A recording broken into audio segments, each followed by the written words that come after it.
Today's topic pinamagatan po nating No More Life Chasing After the Wind. Yan. Kung saan, umpisa nasa Georgia kami, no nasa Switzerland, umpisa pati yata no nasa Toronto kami. Basta may bago kami pinupunta, nagko-comment siya, sabi niya, Tay Reb, pwede niyo po akong pagtabi ng hangin pakilagay sa garapon. I love that. Kasi ini-imagine ko, oo nga naman, maybe the air quality sa ibang bansa, maaaring hindi kasing ganda ng air quality sa Pilipinas o dito. So, it makes sense, a bit funny, but I have a message for that for all of you, mamaya. Okay? Anong ibig sabihin ng chasing after the wind? Kasi kahit minsan tayo mahilig mag-English, kung minsan may mga quote talaga na hindi natin talaga naiintindihan. Ako rin, minsan talagang ginugugel ko at ginugel ko rin to para sa inyo. Ang ibig sabihin ng chasing after the wind, it refers to the act of pursuing something that is futile, meaningless, and ultimately unattainable. Okay? So, marami tayong pinagsisikapan. Binibigyan natin ng panahon, binubuhos ang lakas natin and even resources, but in the end, it's nothing. Baliwala. Kasama dyan yung mga relasyon na hindi para sa'yo. Siguin mo yung katabi mo, aha.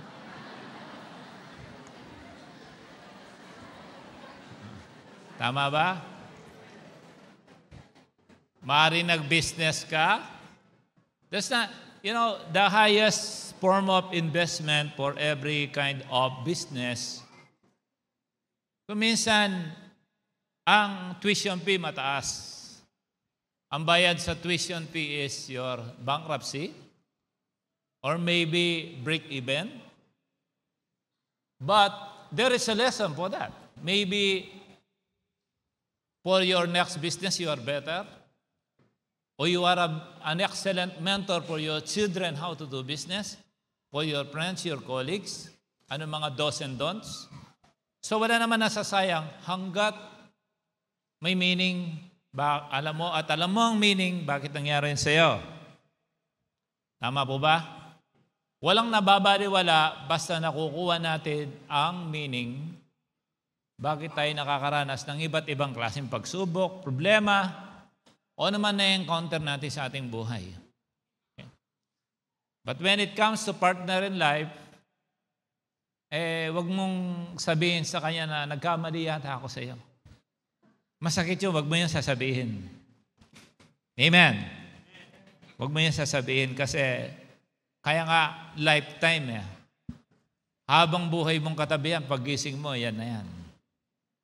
Tama?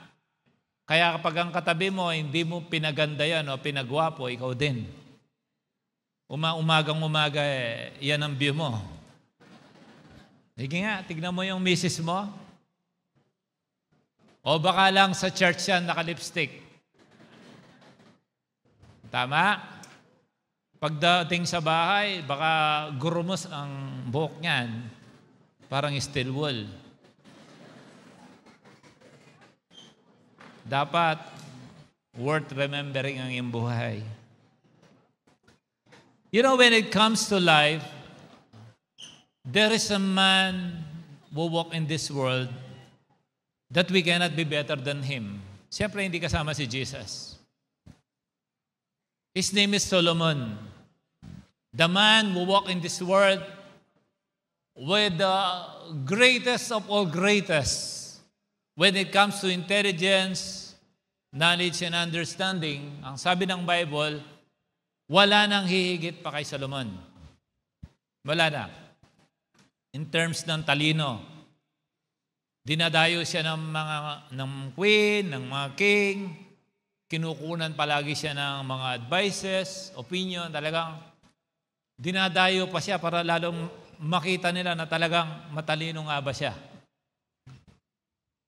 Worth bang pamasahe namin, ang lakbay namin ng libu-libong milya ng travel just to see and meet Him. Okay? Sabihin mo sa katabi mo, ikaw ba? Worth ba ang oras ko sa'yo? Yan. Siya nakakaalam yan.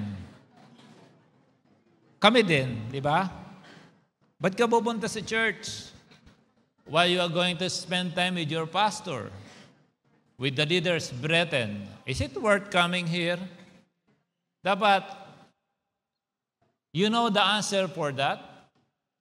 Why you are spending your time here? Lalo na, papasummer. Nung umaga pa lang, nakaboots ka na. Yan. Tapos yung gilid ng 4x4 mo, meron yung hahatakin mong ganun, magiging shade siya. Ready na sa camping. Tama? Naka-ready na ba yung upuan? Nasa, ano na ba? Nasa compartment na ba? Ang panluto, ang ihaw. Okay? Worth bang ubusin mo yung panahon mo doon? Yan ang mga pag-uusapan natin ngayon. Pero si Solomon, talagang sadyang napakatalino niya kasi pinakakaloob ng Panginoon yun sa kanya. And don't forget, Solomon's father is David. David is the mentor of Solomon. Mentally, physically, and spiritually. Nasobrahan lang si Solomon. Si David, sumablay. Alam mo na. May concubines din. Pero pagdating kay Solomon, abay, libo ang asawa. Kung chick boy ka, pati sa pampababae, wala kang sinabi kay Solomon. Meron akong kilalang pastor, model siya. Tinanong namin, Pastor, ilan yung naging girlfriend? Kasi mahirap talaga maging pogi. Katulad ng katabi mo. Mahirap talaga. Tanongin mo yung katabi mo, mahirap ba maging pogi? Please advise me. Ay. Tinanong namin, siguro mga 300 yata ang naging girlfriend niya. Pero he found his life meaningless. Not satisfactory. Why? You will learn before our benediction. Kaya don't go away. Sabi ng Ecclesiastes 12:1, remember your Creator in the days of your youth, before the days of trouble come and the years approach when you will say, I have no pleasure in them. Sabi sa Tagalog, alalahanin mo ang lumikha sa iyo habang bata ka pa. At bago dumating ang panahon ng kahirapan at masabi mo, hindi ako masaya sa buhay ko. Ilan na yung nagsabi nito? And I do believe every encounter dedicated right after the encounter, they encounter the real God that can ultimately satisfy and bring them contentment and happiness in life. Tama ba ako? Why? Because the Holy Spirit is the author of joy. He is the love giver. He is the bringer of peace. Jesus Himself is the Prince of Peace. Ito yung madalas nating hinahanap. Kung minsan gusto nating umasenso sa buhay para matiwasay ang buhay, para maayos ang kinabukasan, para may kapayapaan. Tapos magdi-design ka ng literal na kapayapaan. Magtatayo ako ng ponds dito, tapos nagaya ko ng kubo, medyo landscape. No? Yung ganun na bakasyonan ba? Pero pagdating mo doon, nakatingin ka lang doon, marami na yung isang oras, satisfied ka mamaya, ang isip mo may gusto na namang iba. Tama ba? Sino na dito ang talagang dinayo mo ang isang lugar, talagang gusto mo makakita ng something adventure that can satisfy you, then pagbalik mo,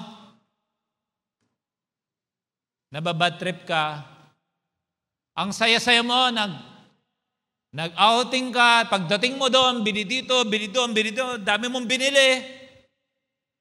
Pero bago ka umuwi, nag-empake ka, hindi kasya yung pinabili mo sa bagay mo. Nag-start ka ng ma-pressure. Tama? Tapos, hindi palulusutin na yan. Pagdating mo, mahigpit yung sa check-in. No, you will pay. What? Please? Tapos, no, lipat mo to doon. Habang nililipat-lipat mo yon, nape-pressure ka at hindi mo alam ang gagawin mo. Iiwan mo ba o ilulusot mo? After mong nag-scuba diving, after mong kinain yung napakasarap na pagkain, pero ang dessert mo, manghang. Pag alis mo, habang nag-enjoy ka pero nasa aeroplano ka, nakatingin ka sa ulap, naiinis ka, tatandaan ko yung sa check-in na yun. Nakakainis talaga siya. Hindi niya pinalusot. Nakalimutan mo, ang in-enjoy mo ng 7 araw sa Boracay, habang lumilipad ka, yung inis ang dala mo. Pagdating mo sa Maynila o sa Clark, inis ang dala mo. Tapos yung pang isasalubong mo, hindi mo malang may balita, alam mo, ang ganda sa Boracay. Pasyal kayo doon. Hindi. Pagdating mo, hay, naku ma, kung alam mo lang. Ha? Anak, ano na nangyari sa'yo? Dinamay mo pa nanay mo. Amen? Sa oras ng iyong kalakasan, alalahanin mo ang lumikha sa iyo. Sa oras ng iyong kalakasan, alalahanin mo ang lumikha sa iyo. Okay. Jesus is the Word. And the Word was made flesh. Jesus. And the Word we keep on hearing every day. Kung minsan, out of nowhere, masasabihan ka ng, God bless you. Ako, talagang yung pagbati ko sa lahat ng nagbe-birthday, personalize yun, tinatype ko talaga yung para namnam ko. Alam ko, bilang ko yung nag-copy-paste ako ng God bless you. Tinatype ko talaga yun. Why? As if I am saying it personally. Ayoko ng copy-paste. Gusto ko original. Amen. Amen. So, you can memorize the word. You can jump because of the word. You can sing because of the word. You can raise your hands and worship because of the word. But if you are not the doer of the word and you are not living for the word, your life will become miserable. Marami akong nakikitang mahuhusay. Pag nag-memorize ng nakaka-insecure. Alagang, they almost know the Bible from cover to cover. But their lives display a miserable living because what lack is the application of the Word and obedience to the Word. Buti konti na lang alam mo, basta sinusunod mo. Amen? Itong mga youth na to, hoy! Andiyan na po. Tapos 2 hours ka pa sa loob ng kwarto mo. Tinitingnan lahat ni Lord yan. One day, harap ka, Lord. Sinabi mo, gaganunin ka ni Lord. No? Get ready for that. Life is miserable without the application of the Word. Sabi natin palagi, faith without action is dead. So, is the Word without obedience or action his hopelessness? That's why there are so many people, up to now, they are hopeful. Their heart, yung parang hindi ka satisfied. Yung umaga mo, alam mo ang isang tao na hindi tinapos ang araw sa salita ng Diyos. Dahil bungad niya, hindi maganda. Tama po ba? Subukan mong matulog nang kumain ka ng 5 pirasong garlic na hindi nagsipilyo. Paggising mo, sabi mo sa asawa mo, "Good morning." Ganon ang abot mo. Magsipilyo ka nga. Kasi doon mo tinapos ang araw mo. Miserable. Some they have riches. Riches yun yung kayamanan, pangmundo. May sasakyan ka, may farm ka, ang taba-taba ng IBAN number mo. Ang dami mong sasakyan, may bahay ka, sa kakamonitor mo sa CCTV, ubos ang isang araw mo. Puro ka na nag-alala about your property. Bumagyo dyan, lumubog ba? Siyempre, bumagyo eh. Puro na lang minomonitor mo. Wala kang kapayapaan. Riches alone is miserable. But God brings wealth. Yung wealth is who you are. How the riches affects you. How your heart responds to the riches of this world. Yun ang wealth. Wealth is what you enjoy. Ano bang pakinabang ng soul mo sa riches mo? Yung riches mo, yung ikaw yun. Ay, grabe, may sasakyan ako, pansakay ko nga ng kaluluwa. I pray you are enjoying what you are doing for God. If you are enjoying what you are doing for God, hindi sagabal sa iyo ang soul winning. Nakita ko ang anak ko, si Joshua. Happy birthday, son. Mamaya kikilikin kitang gano'n na pipitoy-toy. That is 16 years ago. Kaya nakita ko siya kanina, may 2 siyang bit-bit. Soul winner na, nakakaipon pa ng player. You know, yung mga medal, trophy sa mga magulang yan. Naiwala ka doon? Di ba ito? Alam mo, ang mayabang di yung bata, magulang. Tama? Pero ako, siyempre, sino ba hindi magsigmaga sa'yo doon? Of course. Pero what I love na gusto ko makita, yung mga batang nagwiwin ng kaluluwa. Hindi lang ang mga anak ko.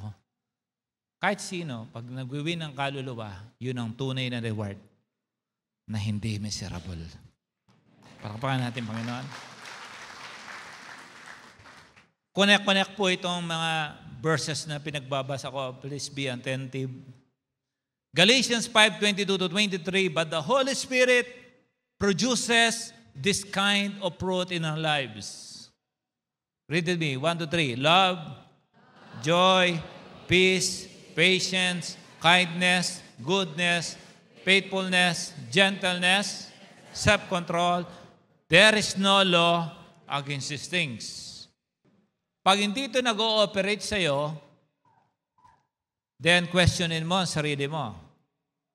Alang-alang sa bansang Pilipinas, basahin natin sa Tagalog, ngunit ito ang bungang makikita sa taong namumuhay sa kapangyarihan ng banal na Espiritu. Pag-ibig, kagalakan, kapayapaan, pagtitiis, kahit may baha, okay? Kabutihan, kagandahang loob, katapatan, kahinahunan, pagpipigil sa sarili. Kung ganito ang pamumuhay natin, hindi natin malalabag ang mga utos ng Diyos. Tama? Ngayon, aning ka dyan nagreklamo? Saan ka dyan pumasa? Dati nung bago ang church, may binigay na wisdom si God sa mga leader. Pinaprint ko yung 9 fruits of the Holy Spirit. Print mo, dikit mo sa pader mo, sa tulugan mo. Tapos, ito yung mga 9 fruit of the Holy Spirit. Tapos, day 1, day 2, day 3, 1 month. I-grade mo ang sarili mo. Sa araw na to, may pag-ibig ba ako? Hindi, parang nang-away pa ako. O gradean mo ang sarili mo, 49. Joy, masaya ba ako sa araw na ito? Gradean mo ang sarili mo, baka 50% lang. Hindi ko alam.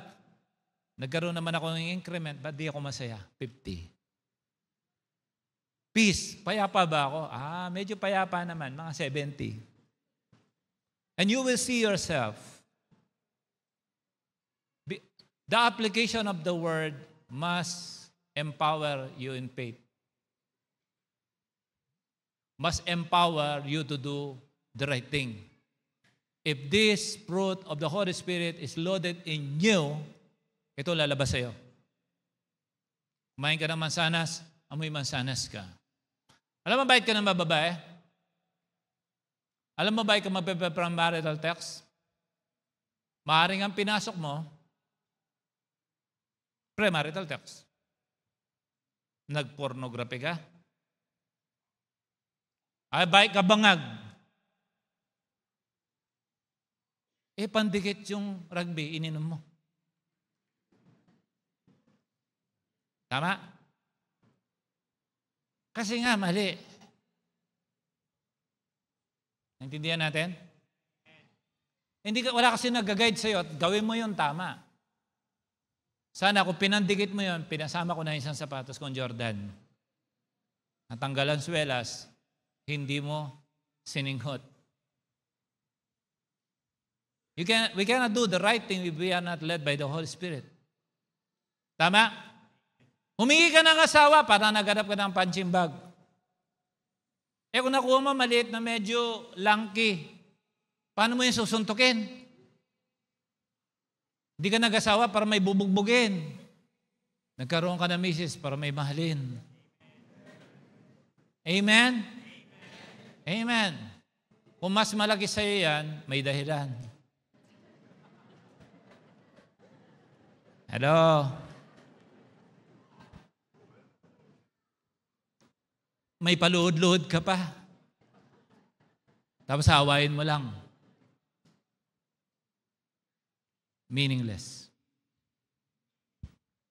Sabi natin, life is meaningless. That's biblical. You'll see. Again, having the fruit of the Holy Spirit, it fuels. It fuels us to go good. You know what is faith? Faith is not just you have a feeling. Feel ko, may faith ako. No. Faith is not a feeling. It's a function. When you are functioning according to the Word of God, kakaibang klase ka. Your life will not end up being miserable when what you say about the Word, you function it. Pag wala kang action sa word na binabasa mo, your life is miserable. You are hopeless. Nagbasa ka lang, nag-post ka ng SYWT mo, word for the day. Pag hindi mo in-apply, wala rin yan. Maraming mga tao humingi ng ulan. Sabi ni Lord, may faith ka, uulan. Then ano uulanan? You are asking for the rain, your field is not ready. Where's your seed? Is it planted? And I'm ready to pour out my rain. Are you ready? Say amen. Una yung reklamo mo sa mga politiko sa Pilipinas, pinagdasal mo na ba siya? Matinding laban, nagpasting ka ba? Did you pray for your country? Did you pray for the politicians? Do you know this is a spiritual battle? For the battle is not against flesh and blood, but against the principalities in the air. Yung mga kalaban natin, let us bring down these spirits all together. Let's pray. This is the work of the enemy. This is the work of Satan. Yes, at stake yung future ng mga anak mo, anak ko, mga apo natin, mga business natin, bahay natin, at stake. Biro mo, ininvest mo yon 20 years mong ininvest yung bahay mo dahil nagkaroon ng flood, naanod, nawala ang bahay mo. Then hindi siya insured. Hindi yan, you are affected. Then babalikan mo, magagalit ka, ang tanong doon, actually, makukonvict ka. Pinag-pray mo ba? Kaya, kapag hindi ka pananalangin, wala kang karapatan magreklamo. Sabi mo sa katabi mo, tahimik lang muna tayo. Medyo silent lang muna tayo sa atake-atake. Ano? Ang sabi ng pinakamatalinong tao na nabuhay sa ibabaw ng mundong ito, I don't know what are your educational attainment, ano ang academic excellence mo, anong reward ang nakuha mo. Nung nag-aaral ka, pinapalakpakan ka, kuya ko yan! Kamag-anak ko yan! Kapitbahay ko yan! Best friend ko yan! Tapos sinabitan ng medalya, palakpakan! After nun, yung kaibigan mong hindi makapag-aral nung high school, wala na akong pang-aral, kaya magtitinda na lang ako ng bigas. Ikaw, valedictorian, nagtitinda pa rin siya ng bigas. Pero dati, 2 sakong bigas, ang pinaikot niya, ngayon, 30 na. Ikaw nag-aaral pa rin. After 5 years, nakatapos ka ng pag-aaral, pumasa ka pa ng board, siya may kiskisa na. Hello? Then mag-a-apply ka ngayon trabaho doon sa business niya.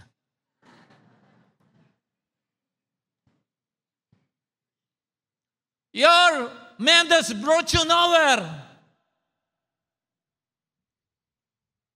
I don't say education is wrong. But anything that is not connected to God is miserable. Say amen. Sino dito ang uusay? Parang nawalan ka na ng gana. Talagang binigay mo, tinodo mo, ang dami mong excellence na nag-aaral ka. Then naunahan ka ng kaklase mo. Siya kahit paano may trabaho, ikaw tambay. I've seen that. My best friend is valedictorian. He's very excellent. Nag-aaral kami. Talaga may matalino. Sabi ko, grabe talino nito. Pogi pa. Kinuha lahat. Maganda pa ang boses, gitarista. Ako sa kanya ako nagpaturo ng gitara.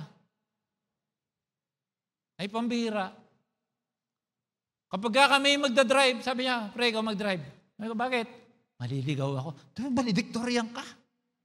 Ang galing mo sa navigation, sa survey, sa geometry, sa trigo. Tapos dadrive mo. Naliligaw talaga ako.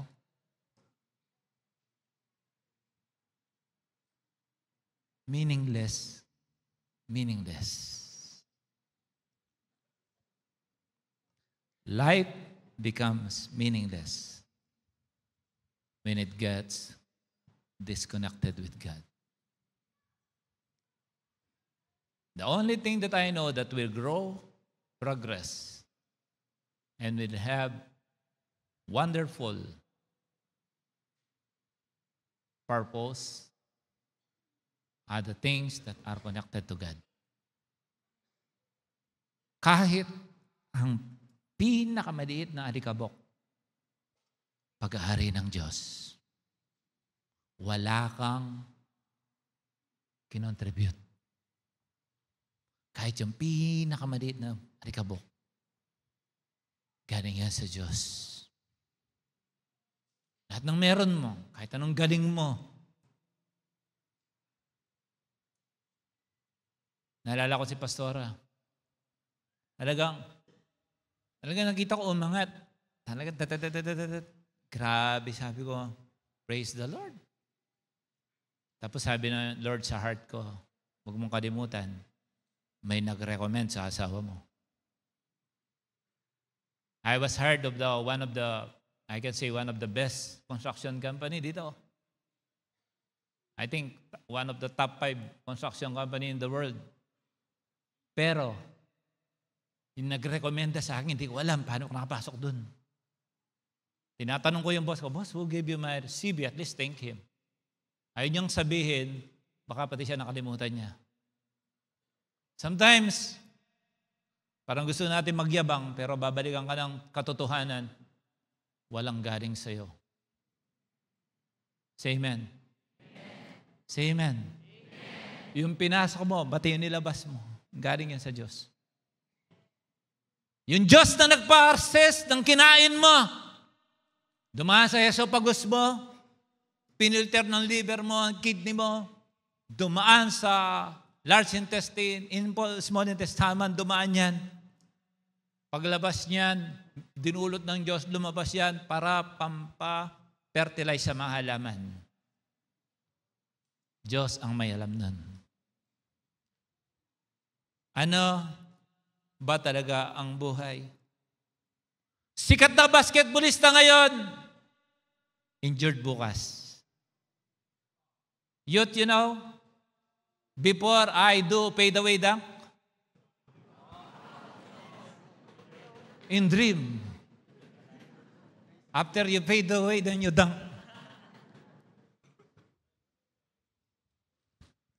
Gusto ko sanang sumikat.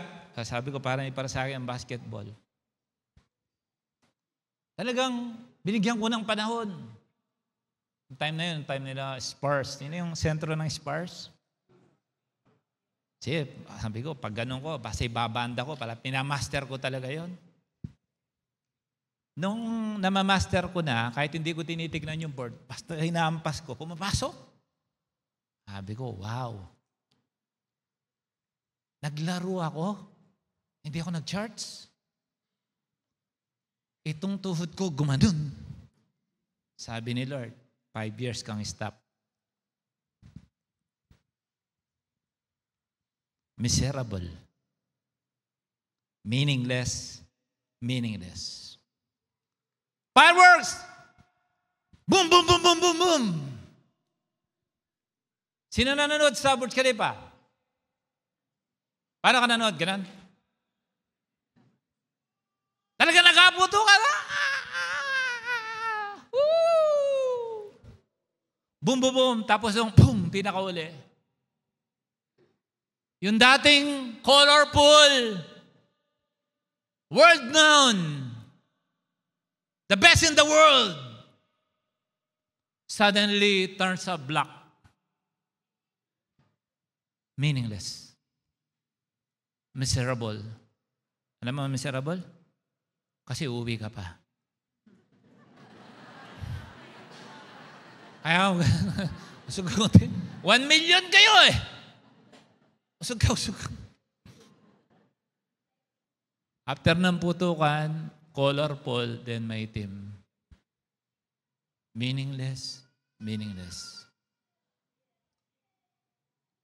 Dati na I love you ka. Umuulan ng bulaklak. Tapos, one day nakalimutan, anniversary nyo pala. Meaningless, meaningless. Sweet kahapon, boxing hero ngayon.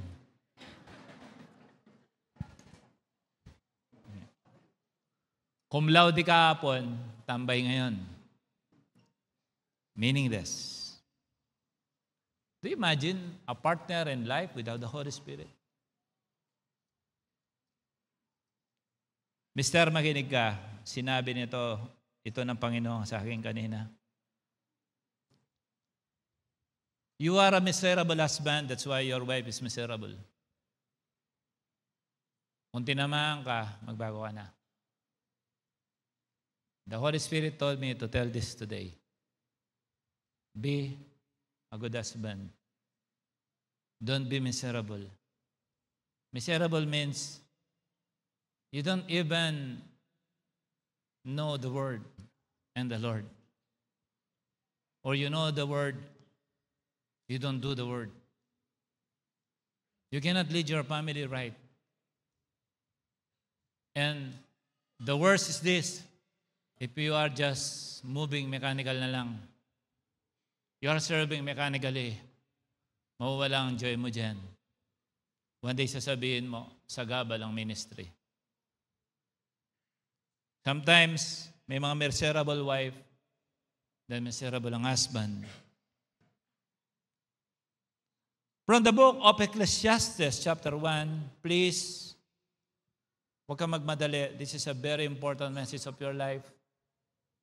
Marami po tayong in-spend na time kanina sa ating communion at sa testimony. Please lang, when it comes to the Word of God, huwag mong titipirin ang sarili mo. Sabihin ng katabi mo, makinig tayo. O irarap ko siya para mabilis. Na? Ecclesiastes chapter 1, Verse 1, these are the words of the teacher. Sa ibang translation, sa New King James and King James Version, ang sabi niya, preacher. I'm using NLT. King David's son who ruled in Jerusalem. Sino siya? Si Solomon. Everything is meaningless, says the expert, the teacher, or the preacher. Completely meaningless. Ewan ko kung anong galing mo nung nag-aaral ka, ano nang talino mo, ano nang galing mo. Ano nang husay mo. Ang taong nabuhay na mahusay, matalino ang sabi niya, meaningless, meaningless. Sa ibang translation, vanity, vanity. Everything is vanity.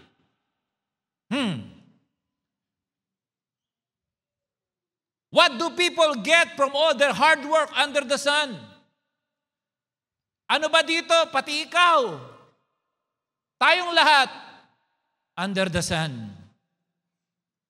Generation comes, then generation go.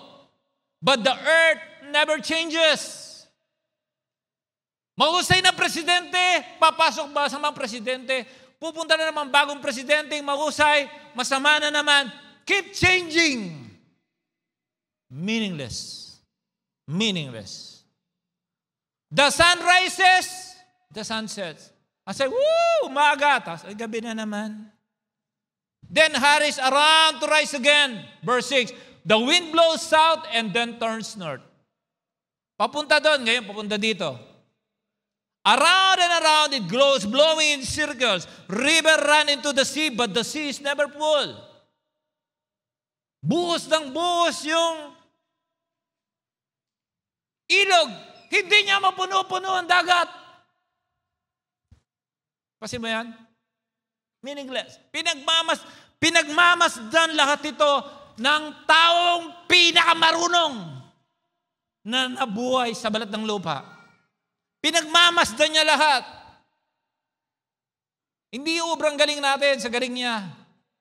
Everything is wearisome beyond description. No matter how much we see, we are never satisfied. No matter how much we hear, we are not content. History merely repeats itself. It has all been done before. Nothing under the sun is truly new. Sometimes people say, here is something new, but actually it is old. Nothing is ever truly new. We don't remember what happened in the past. In the future generation, no one will remember and what we are doing. Who exactly knew what happened 300 years ago? Maybe you can guess. But no accuracy. Nung nagsulat ba, sinungaling o hindi? You don't know. Pinasa lang. Kaya people started to search for truth. Nakita ko, mayroong isang tao, ina-assemble niya isa-isa. Yung nakukuha niya, ina-assemble. Makakuha na naman siya ng isang piraso, ina-assemble niya. Nung mabuo, tuwa-tuwa siya. Toilet pala. Toilet bowl, sabi niya, walang kwenta itong pinaghahanap natin. Vanity, vanity. In verse 14, to move forward, I observe everything going under the sun, and really, it is meaningless, like chasing the wind. Huwag ka naman mawala ng ganang mabuhay. Just to tell you in advance, anything that is not connected to God is meaningless. Chapter 2, I said to myself, come now, I will test you with pleasure. Mga party people, listen. I will test you with pleasure to find out what is good. but also it is proven to be meaningless. Laughter, I said, is madness, and what does pleasure accomplish? Nothing. I tried cheering myself with wine and embracing fully my mind, guiding me with wisdom. I wanted to see what was good for the people to do after the heavens during the few days of their lives. Earthly accomplishment. I undertook great projects. I built houses for myself and planted vineyards. Guaranteed na ang aking future. Meron akong pag-aari. Marami akong kondo. Takot ka pa rin sa bukas. I made gardens and parks and planted all kinds of fruits, trees in them. I made reservoir to water the groves for flourishing the trees. I bought male and female. Wow, daming trabahador. And I have slaves who were born in my house. I also owned more herds and flocks than anyone in Jerusalem before me. My farm. I amassed silver and gold for myself. And treasures of kings and provinces. I acquired male and female, singers and harem as well, and delights of a man's heart. Maraming babae. I became greater by far than anyone in Jerusalem before me. In all this, my wisdom stayed with me. I denied myself nothing my eyes desired. I refused my heart no pleasure. My heart took delight in all my labor, and this was the reward of my toil. Ito nga lahat ng aking pinagpaguran. Yet when I surveyed all that my hands have done, and what I thought to achieve, everything is meaningless. A chasing after the wind. Nothing was gained under the sun. Ito kwento na lang, no? Pero to God be the glory. Na-born again ako nung nagre-review ako ng board exam. Sabi ko, Lord, help me. Pag pumasa ako, paglingkuran kita. Nung wala akong board, ang ganda ng trabaho ko. I'm working for a Japanese and French company sa Pilipinas. Then I was forced to, it is required, kailangan. So nag-review ako. Gabi-gabi yun. 7 a.m. to 3 a.m. Round the clock. 5 kape kada araw. For 3 months, non-stop. Para na akong bangag. Then the Lord spoke to me. Walang kwenta lahat yan. Hindi naman ligtas ang iyong kaluluwa. Then April 26, 1999, I pushed myself and I convinced myself I need to accept God. Doon ako na born again. Glory to God. Umasa ako. Tumatanong ako, halos yung kisame namin naabot ko. Gusto ko palaging nasa daan para batiin ako. Congrats! Wow! Ako naman, pangapinsan ko, oh, engineer! Tito, umasa. Glory to God. Glory to God. Okay. Sa Lord po yan. For 1 year, I am unemployed. Kung kailan pumasa, doon ko lang work. Sabi ni Lord sa heart ko, di ba sabi mo paglilingkuran mo ako? Lahat ginawa ko, hindi ako may employ. Exactly after 1 year, nagka-work ako, mga amo ko born again. Amen. You know, God trained me inside the church. And the greatest thing He taught me is to be humble. Sabihin ko, nakalimutan ko na yung success, nakalimutan ko na yung pagpasa, nakalimutan ko na to kasi talagang bala ko, pag ako pumasay, sasampal ko to doon sa tao nag-ano sa akin. Yung nang-down sa akin sa company. Kasi lahat ng project maganda na sa akin. Tapos sabi, si underboard dyan, ba't binibigay nyo sa kanyang work? Magaganda. At after nun, during that, na-born again ako. God changed my heart. Tapos yung makulit kong kaibigan, na Bicolano, pinrit na malaki yung result, nilagay doon sa mesa ng kumakalaban sa akin. Yan! But they don't know my heart is no longer in revenge. Then after that wonderful celebration, meaningless. Everything is meaningless. Nung kinasal kayo, may papalipat-lipat pa kayong pigeon. Then what? Sabihin mo sa kasabi mo, Mrs., sabihin mo sa kasawa mo, lalaki, then what?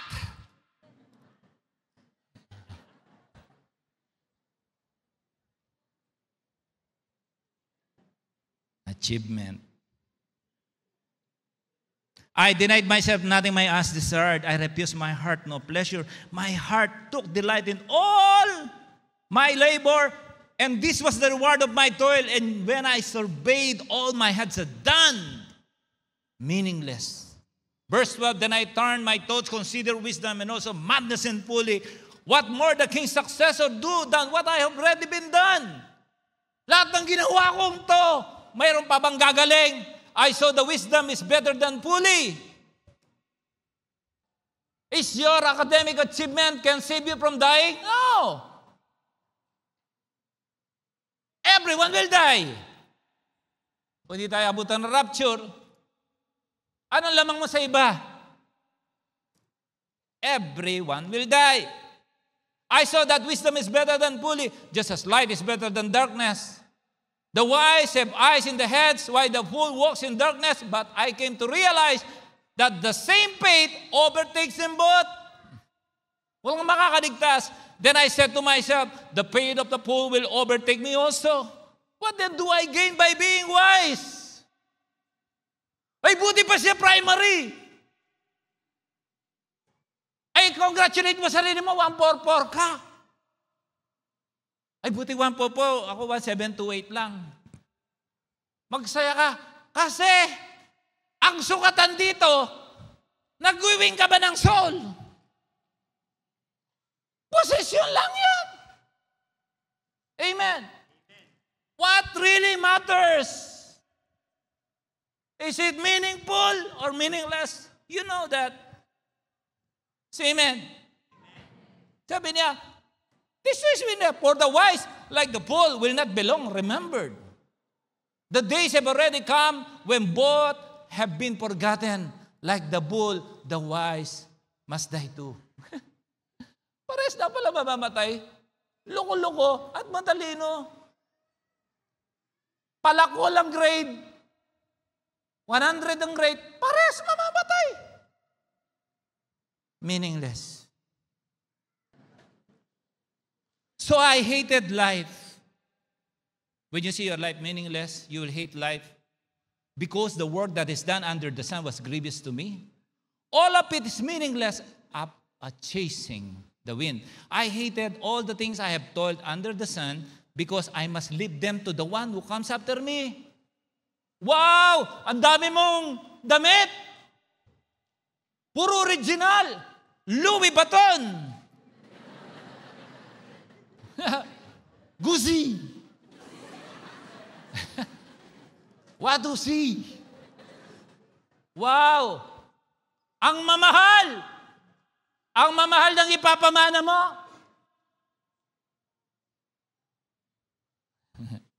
Siyak ko, no? I hated all things I had toiled under the sun because I must leave them to the one who comes after me. And who knows whether that person will be wise or foolish, yet they will have control over all the fruit of your work or your toil into which I have poured my effort and skill under the sun. This too is meaningless.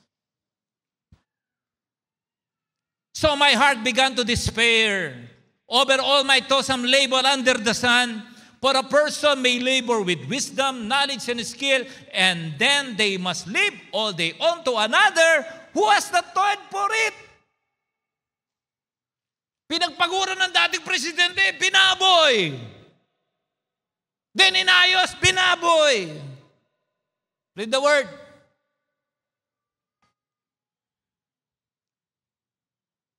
For a person may labor with wisdom, knowledge, and skill, and then they must live all day on to another who has toiled for thee. This is too meaningless and great misfortune. What do people get for all the toil and anxious striving with which they labor under the sun? All their days, their work is grief and pain. Even night, their minds do not rest. Wow! Ang tindi mo, hindi ka umaatan ng sa group, palagi kang busy, marami kang ginagawa. Kasi mas mahalaga yung ginagawa mo kaysa gawain mo sa Diyos. Sabi niya, nag-overtime pa siya. Halos hindi na matulog ang kanyang kaisipan. Ang sabi ni Solomon, meaningless. A person can do nothing better than to eat and drink and find satisfaction of their own toil. This too, I must see, is from the hand of God. A person can do nothing better than to eat and drink in satisfaction of their own toil. This too, I see, is from the hand of God. For without Him, who can eat and find enjoyment? See that? It's a very important line. To the person who pleases Him, God gives wisdom, knowledge, and wow! Palakpakan natin ang Panginoon. That's it! But to the sinner, He gives back the task of gathering and storing up wealth to hand it over to the one who pleases God. This too is meaningless at chasing after the wind. Can I summarize it? Yung pinag-arapan ng mga masasamang tao, mapupunta sa iyo. Ang hina naman, the riches of the wicked will be given to the righteous. Read your Bible. Read your Bible. Because you don't know your position. Your life is meaningless because you don't know your position. You are a child of God. Importante ka. Sabi mo sa katabi mo, mahalaga ka pala.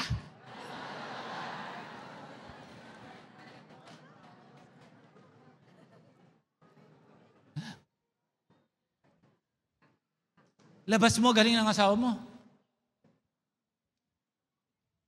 May bubugayan. Matindi yan. Marami mga misis na i-stuck. Kasi ma-pride ang mister. Sa bahay ka lang ha. Bro, summa cum laude yan. Huwag mong ngayaan yung pagka-summa cum laude niya, summa kabilang buhay lang. And vice versa. May mamahusay din lalaki. Ilabas mo ang galing niya. John 14:6. Alam natin na. Jesus told him, I am the way, the truth, and the life. No one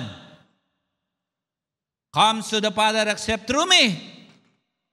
If you had really known me, you have known my Father is. From now on, you do know Him and you have seen Him. You heard that? Wala kang daan, siyang daan. Hirap ka sa katotohanan, siyang truth. Pawala ng kwentang buhay mo, siyang buhay mo. Life is meaningful with Jesus. The only thing that lacks is our connection. If you love me, obey my commandments, and I will ask the Father, and He will give you another advocate, the Holy Spirit, who will never leave you. Hindi ka hiwan ng Diyos. Regardless of your current situation, hindi ka iiwan ng Diyos. Amen? Sino ditong magulang pagkasama-sama ng anak? Sabi ko, lumayas ka sa bahay na to! Ay na kitang makita! Huwag ka nang bumalik dito! Palamunin! Lumayas ka dito, wala kang pakinabang! Paglabas niya, nakaganon doon sa window. Umalis na ba na? Sundan mo, sundan mo. Pinalayas mo eh. Hindi, sundan mo. Dapat alam mo saan tutuloy. May Diyos pa. 17 is the Holy Spirit who leads into all the truth. Oh my God. Verse 27, I am leaving you with a gift. Peace of mind and heart. Sino may gusto nun? Ang ganda nga ng trabaho mo. Wala ka naman peace of mind. Naghanap ka ng magandang asawa. Puro ka naman bantay. Meaningless. Naghanap ka ng pogi. Puro ka check. Saan ka na? Sino katabi mo? Sa group ba yan o hindi? Picture, live. Bottom tayo. Gusto kong makita kung sino yan. Eh, nag-asawa ka, pogi! Meaningless. Pero sabi ng Bible, and the peace I give is a gift the world cannot give. Palakpakan natin, Panginoon. Ang sabi ng lanla, so don't be troubled or afraid. Ibig sabihin, ang galing para sa Panginoon, hindi kayang ibigay ng mundo. Rich and wealth are not same. Palakpakan natin ang Diyos ng buhay. Mga dapat may gawin na. John 9:45, I must work the works of Him who sent me while it is day. The night is coming when no one can work. As long as I am in the Word, I am the light of the world. Anong ibig sabihin yan? Nag-enjoy ka sa liwanag, mamaya naman, gabi na naman. Pero pagandaan mo yung gabi, dumilim man, ready ka. Bakit? Tuturuan kita. Sabi ni Lord, ako ang supplier mo ng wisdom. Hindi magiging meaningless, hindi magiging miserable lang yung buhay. Kasi ang susupply, I am the supplier of love, joy, peace, patience, gentleness, goodness, temperance. Pati long suffering. Self-control. Ano ba bang gusto mo? Basta may Holy Spirit ka. Ano pa bang gusto mong klaseng buhay kung bang may Diyos ka? Pwede ba natin palakpakan ang Diyos natin dito? Meron akong isang istorya, bibilisan ko lang. Kung natatandaan nyo yung nagbasag ng alabaster jar, paglingkuran lang ang Diyos. Ilang verse lang ito, kaya nyo pa ba? Tayo mo yung katabi mo, kaya mo pa ba? At tayo mo yung katabi mo, kaya pa ba ni Reb? Pag umihina na yung boses ko, patapos na. Mark 14:3-9, and being in Bethany, the house of Simon the leper. Okay? Parang ikaw lang, nag-invite ka sa bahay mo. Mga first time attendee, gusto niya ma-bless, mag-open kayo ng cell group sa bahay niya. And he sat at the table. A woman came having an alabaster flask of very costly oil of spikenard. Itong babae ito, gate crosser. Hindi invited, pumasok, sabi, baka mawala na naman si Jesus. Sana na naman siya? Sasamantalahin ko na. Bahala na. Taboy ako dito. Hindi ko na ito palalampasin. Because I've seen my life. It's meaningless. And the Lord of Hope is just few meters away from me. Palalampasin ko pa ba? Parang ganyan. Then she broke. You know, real worship needs brokenness. Amen? Then she broke the flask and poured it on his head. But there were some who were indignant among themselves and said, why was this fragrance wasted? Si Judas yun. Pagdating kay Judas, ang mabuti, meaningless. Amen? Sino dito kailangan ng brokenness? Ay, ng solusyon sa brokenness? Yung pinakakuha ng pakasalan, hindi tinuloy. I love you nang I love you ngayon, binabara ka na. Yung di ka tinira ng ulam. Malakas lang pagkasalan. Amen? Pagdating kay Lord, ang tawag donation. Wow. Dati kang wala, ngayon meron ka. Ugaling Judas yun, huwag mong gayahin. Ang gate crosser na babaeng ito, meron siyang magandang mensahe sa ating lahat. Verse 5, for it might have been sold for more than 300 denarii and given to the poor. Parang tama. Pero si Judas, alam niyo sa dulo, ang satisfaction niya, 30 pieces of silver. Nangyari lahat ng gusto niya, mabango siya sa mga priest, malakas siya sa mga politician, nakuha niya yung bag of money, napunta sa kanya, nagbigti pa din. You realize that? Nakuha yung gusto niya. Malakas sa politician, malakas sa mga pare, sa mga influential. Bakit nagbigti? Meaningless. Meaningless. Actually, yung 30 pieces of silver, binalik niya sa mga pare yan. Hindi man niya napakinabangan. Nagbigti pa. Lumabas sa mga bitukan niya, kinain ng mga vulture. Basahin mo ang Bible mo. Hindi lang basta nagbigti si Uto, tapos na. Basahin mo, pati yung mga laman loob niya. Napakasama na nangyari sa kanyang buhay. Sabi niya, dapat tinulong na lang natin yan. Hindi mo na binigay kay Lord, dapat tinulong natin sa mga nangangailangan. Judas. And they criticized her sharply. Verse 6, then Jesus said, sabihin natin, then Jesus said, let her alone. O minsan yung iba, napapagod ka sa ginagawa ng iba. Uy, magpahinga naman kayo. Grabe naman kayo maglingkod. Ang totoo doon, tamad ka. Ayan mo yung masipag. Amen? Sabi ni Jesus, why do you trouble her? She has done a good work for me, for you have the poor with you always, and whenever you wish, you may do them good. But me, you do not have always. She has done what she could. All her best. From prostitution, kumikita siya ng mamahaling pabango. Binigay lang kay Jesus. She has done what she could. Yun lahat ng pag-aari niya. Okay? Tuloy ko. She has come beforehand to anoint my body for burial. Paano dumating siya dito para i-bless niya ako? Kaya anong ginawa niyo? What you are doing, meaningless, this woman is doing a meaningful thing that lasts for everlasting to everlasting.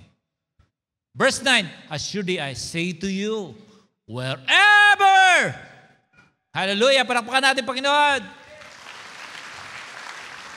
Ito kaya sinasabi ni Lord sa iyo, wherever this gospel is preached in the whole world, what this woman has done will also be told as a memorial to her. Woo! Ganun kaya sinasabi ni Lord sa ginagawa para sa Kanya. O hindi ka gagawa kasi wala ka pakinabang. Papanalangin mo ba yung mga komatos na wala kang pakinabang? Yung tambay, na walang makain, mga street children, anong ginagawa mo dyan? Dapat bago ka magbiyahe, marami galing ka naman ng abroad, nakahanda na yung pamigay mo sa bawat kanto na namamalimos. Lagi natin sinasabi sa church, ng Baguhan Church, when was the last time you did it for the first time? Are you going to give God that lasts for everlasting? O ginagawa mo kasi may pakinabang ka? Tandaan mo, pag si Lord ang nag-appreciate sa ginawa mo, humanda ka na. Pag si Lord ang nalugod sa ginawa mo, humanda ka na. Bukas na langit yan. I tell you, you will never regret. Kahit kung minsan parang mahirap na, mahirap pero mag-uumapaw ang saya mo. Kasi marami, hindi masaya. Tingnan mo yung katabi mo, kung masaya yan. Okay? It's not the best, it's the content. True worship gives everything. Yun ay hindi meaningless. Desire to become a blessing. Hindi yan meaningless. Being a great karasyer, payakan na ng marami. That's not meaningless. Tapos ang worship mo dapat spontaneous. Unstoppable. Kahit tinatawanan ka naman kaibigan mo, tataas ka ng kamay. Bo, ang corny mo, nakataas ang kamay mo. Pag sinabi niya yun, dalawain mo. Sabihin mo, baba, dalawa pa. Para sa'yo yung isa, ayaw mo eh. Si Amen. Si Amen. Sabi ng babae, hindi ko na palalampasin to. Pero tignan mo recognition ni God. Pwede ba? Kahit saan nyo i-preach ang gospel, sabihin nyo, ginawa ng babaeng to. Hanggang ngayon, pinipreach natin siya. Ganun ba ang outcome ng ating pagdilingkod sa Diyos? O parang pag nagbigay ka sa Panginoon, para ka nakukuhanan. Natapyas lang na yung konting oras mo. Grabe ang disciple na to, lakas mag-shawarma. Kasi libre ko pa ng taxi. Hindi ka handa yumaman. Gusto mo bang yumaman? Ha? E di asamin mo yung wealth, hindi yung riches. Madali yung riches eh. Maging kurakot ka lang. Yayaman ka eh. Kaya hindi ka masaya. Hello? Make your life worth remembering. Yung panghabang buhay ang ginagawa mo. Sabihin sa katabi mo, chance mo na to. Huwag kang someday Christian. Ngayon na. Sabihin mo sa katabi mo, ngayon. Marami mga Kristiyano may someday syndrome. Mga tsaka. Tsaka na. Tsaka na lang. Mga tsaka. Sabihin sa katabi mo, huwag kang tsaka. Ha? Amen. Mga tsaka. Tsaka ka. Can I tell you something? Sinabi ko na dati eh. Okay? There is always a time attached to your miracle. Yung babaeng yun, sabi niya, wala na, ito na lang. Ito na lahat. Ang produkto ng aking gabi-gabing pakikiapid, gabi-gabing pagpo-prostitute, lahat ng kita ko, andito na lahat. Pero as a symbol of my complete surrender to God, I give it all to Jesus. Boom! Sabi ni God, nagulat si Jesus. Hey. Primary! Huwag siyang guguluhin. Ginawa niya ang dapat. Actually, na-review ko yung mga primary. Dumating si 1728. Hello? Look. You want the meaningless life? Meaningful life? Be broken. Unless you are broken, you cannot worship. And you are still whole, you think you are whole? You're not broken? You cannot worship. Siya nung binrake niya, tinanggap ang binibigay niya sa Panginoon. You can only impress God in your brokenness. Ako ang pinaka-dangerous preaching ko. Pag inumpisahan ko ang preaching na hindi ako nanalangin. Kada ko sinasabi, dami ko nang alam. I can't say that. When I do message, I treat myself a beginner. Lord, speak to me. Tell me what your people need. Tell me what I'm going to tell the people. Supply my mind with wisdom, knowledge, and understanding.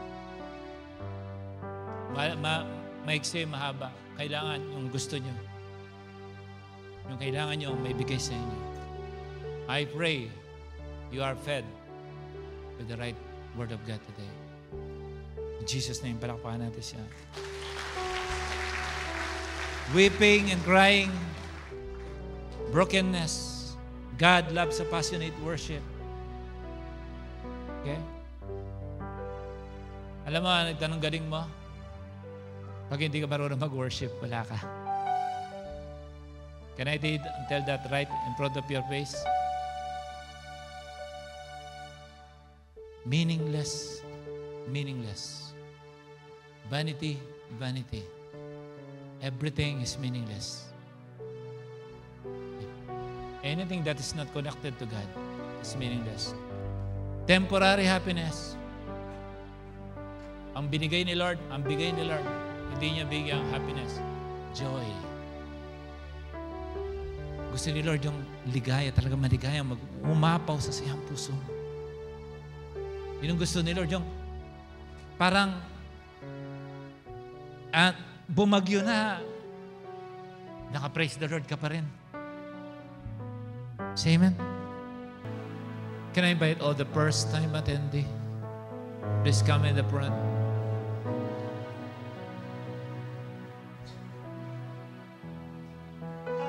And if those mga first-time attendee po dito sa harapan, at yung mga dati nang umaaten o palaging umaaten, if you see you cannot approach Him in worship, you know you're not right with God.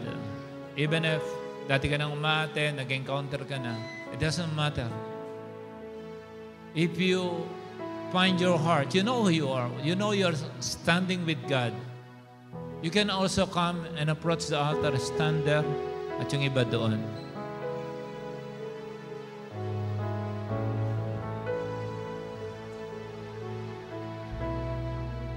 Again, what I discern, there is a blanket of covering that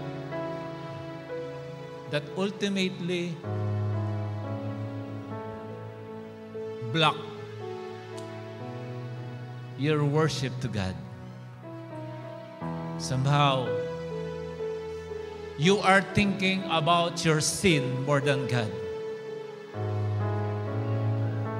Your guilt overtakes your worship. That's fine. As long as you admit and there's a fire in your heart and you know without Him and without this opportunity, you cannot be right with God. It's fine. As long as you worship Him, come to Him for who you are. And this is your chance. Just stand there, mga dating umaaten na. Stand on its side. And as I speak with the first-time attendee, please come forward. My dear brothers and sisters, I thank you for coming here for the first time. God orchestrated this moment because He loves you. Sometimes this world cannot satisfy us because we are missing the greatest and most important connection. His name is Jesus, the true giver of joy and contentment. He is the Prince of Peace. He is the everlasting Father.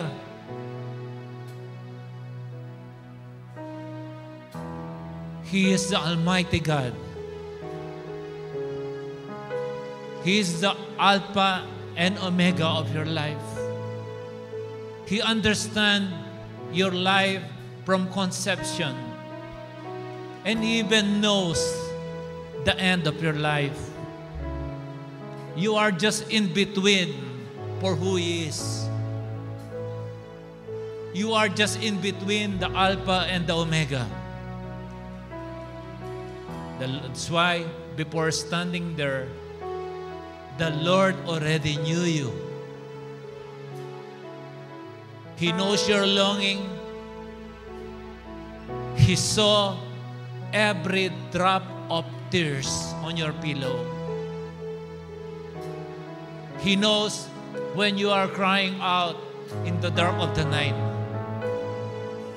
He understands your loneliness. He understands pain. He understands your brokenness.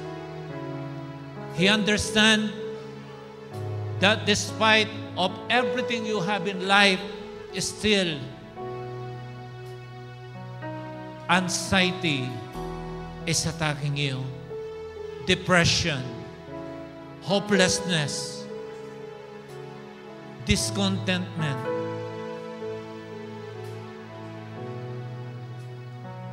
The reason of it all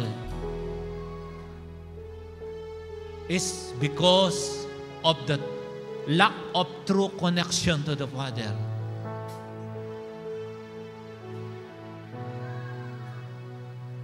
Sometimes you have tried everything, but still it's not working. We think that some people can satisfy us. Your partner can satisfy us. Sometimes you think that the things of this world can give an ultimate satisfaction in your life. But still, many people end with unhappiness. Sadness covers you each night. The Lord has seen all those things. And because He loves you, He brought you here. He is the architect of your life at this very moment because He wants to encounter you. He wants you to know that He is the solution to your problem.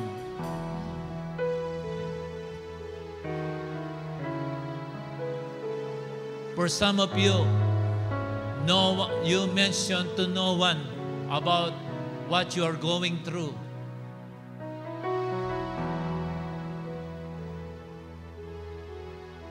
For some of you, went even to the think of ending your life,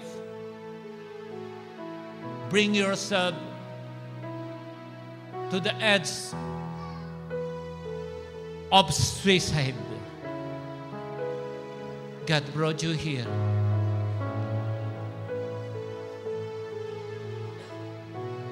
He loves you. And because He loves you, He gave you Jesus. Jesus, the God and the Lord of this place, the God of our worship, is your completeness. And today,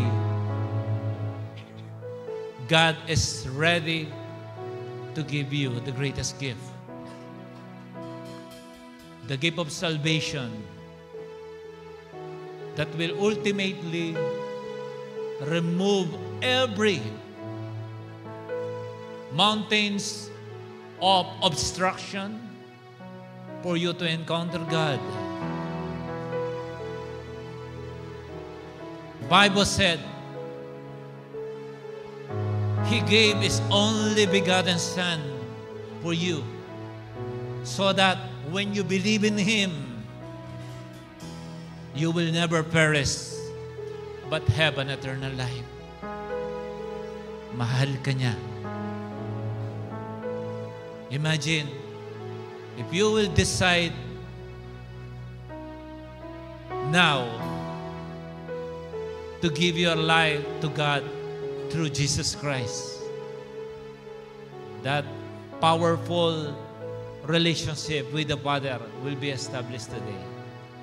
So that whenever you call our Father, you are calling as a child, not an orphan.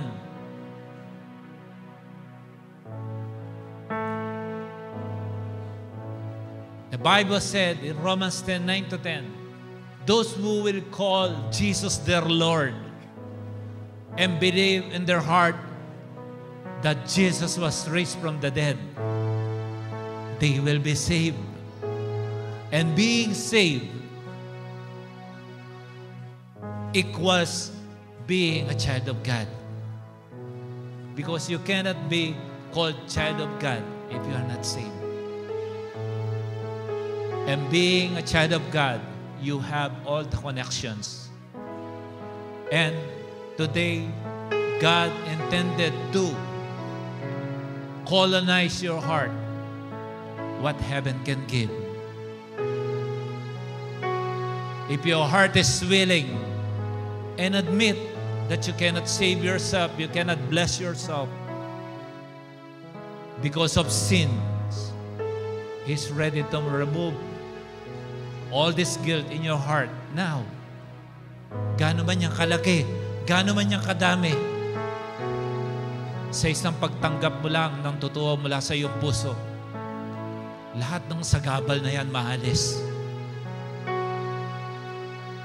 So I invite you to please close your eyes and bow down your head.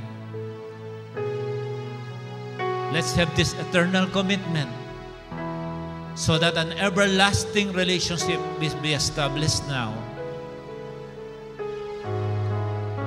If you will let me guide you, and there is this simple prayer, yes, your most important prayer to the God who created you, to the God who knows your life from A to Z.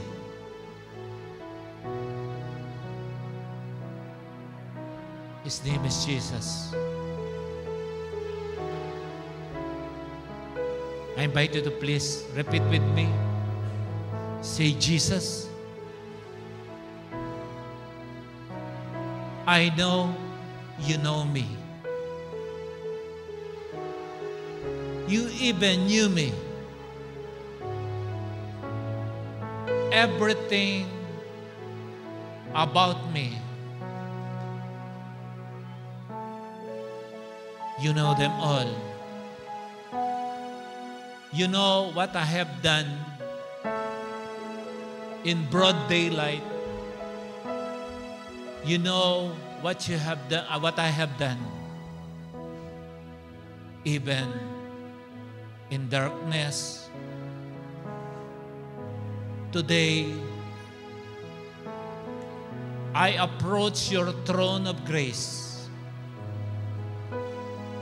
to forgive all my sins. As I admit, I sin against you, against my neighbor, and against myself. Forgive me. Wash all my sins with your most precious blood. And I know, right now I believe that the same Holy Spirit that raised you from the dead is the same Holy Spirit I invite right now to come into my life. Make my body your vessel, your temple. And from today, I have this faith in my heart that I'm no longer an orphan. But from today, I am your child. And I thank you for this eternal relationship I have, being you as my Father, and I am your child. This I pray with confidence that I am saved. In Jesus' name, amen. Can I invite you to please raise your hand? Let me bless you. Father, I thank you for the lives of these people who are the result of our prayer. Lord, we don't know them, but you know them. They have a walk. They have a journey that we don't see, but you have seen. Father God, let your love invade their heart now. Give them peace. Let your love overflow in their hearts so they will know that they are not alone because you love them. You died for them. You were wounded for them, crucified for them because you love them. And from today, oh God, whenever they pray, they have this confidence to call you the Father, and they have this powerful connection. What heaven can give from today. And I thank you that from today, they are a part of your family. And with this, oh God, with the whole Wi-Fi Win family, we bless them. And we thank you for their lives. In Jesus' name, amen. Thank you.